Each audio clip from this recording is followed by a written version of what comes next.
මේ ළඟදී එනවා පොලිසිය කූඩුව ගාවට උදේ 5:00යි අම්මා කෙනෙක් සුදු ඇඳගෙන ඒ සුදු ඇඳගෙන ඉන්න අම්මා දිහා බලනකොට ඒ අම්මා ඇවිල්ලා තිබ්බ අර කූඩුව ඇතුලේ ඉන්න පුතාව බලලා. පුතේ ඇවිල්ලා අර බෑග් එකෙන් ඇදලා එක එක කෑම જાති අර කූඩුව ඇතුලේ ඉන්න පුතාට දෙනවා.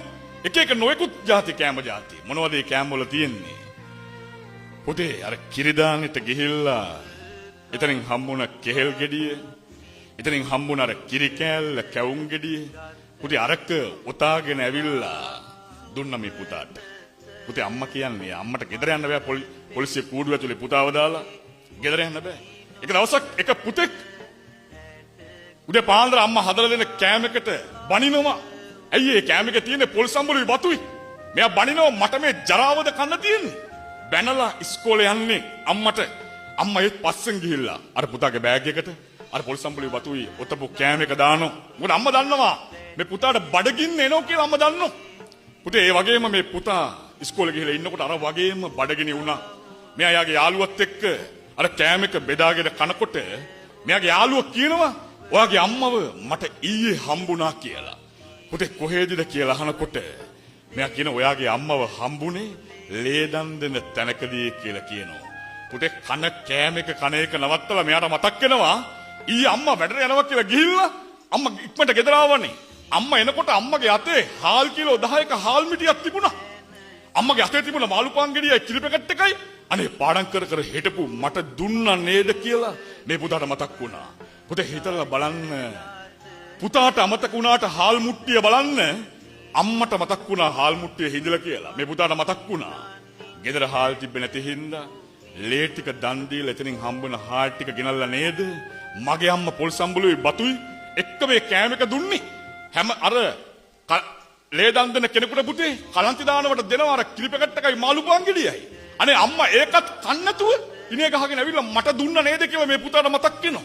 හැමදාම අම්මට වැදලා යන පුතා එදා අම්මට වැදලා නෙවෙයි ගියේ.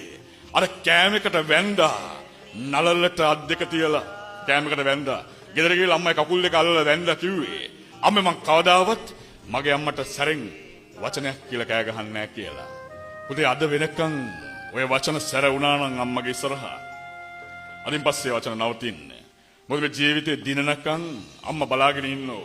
ඔය වැස්න කඳුළු වලින් කියන්නේ මම ජීවිතේ දවසක මගේ අම්මව දිනවනෝ කියලා.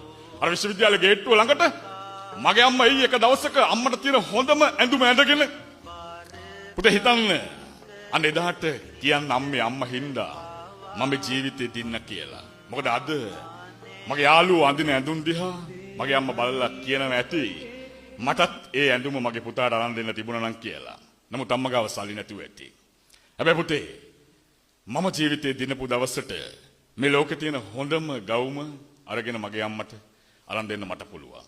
ඒක තමයි මේ ජීවිතේ තියෙන ඕනේ හීන. අපි හැමෝම අපේ අම්මව දැක්කා. අපි හැමෝම. හැබැයි මේ ලෝකේ ඉන්න පුතේ දරුවෝ ඕන තරම් තාමත් එයාගේ අම්මව දැකමු නැති දරුවෝ. මෙයා තාම එයාගේ අම්මව දැකලා නැහැ. එයා අම්මව අතගාලා බලන්නේ අම්මා මොන වගේද කියලා. හිතන්න හැබැයි මේ පුතා කියනවා අම්මේ මට සමා වෙන්න කියලා මේ පුතා කියනවා. ඇයි ඒ? අම්මගේ ලේ ටික කිරි කළා මට දුන්නකට මට සමා වෙන්න අම්මේ කියලා කියනවා. පුතේ මම කොහොම සමාවිල්ලන්න ඕනේද එහෙනම් මගේ අම්මගෙන් මම දැක්කනේ ලේ ටික කිරි කළා මට දුන්න විදිහ. මම දැක්කනේ අර ගෙදර මගේ අම්මා මම නැගිටලා කුස්සියට එනකොට අර ලිපගාව උයන විදිහ පුතේ මම දැක්කනේ.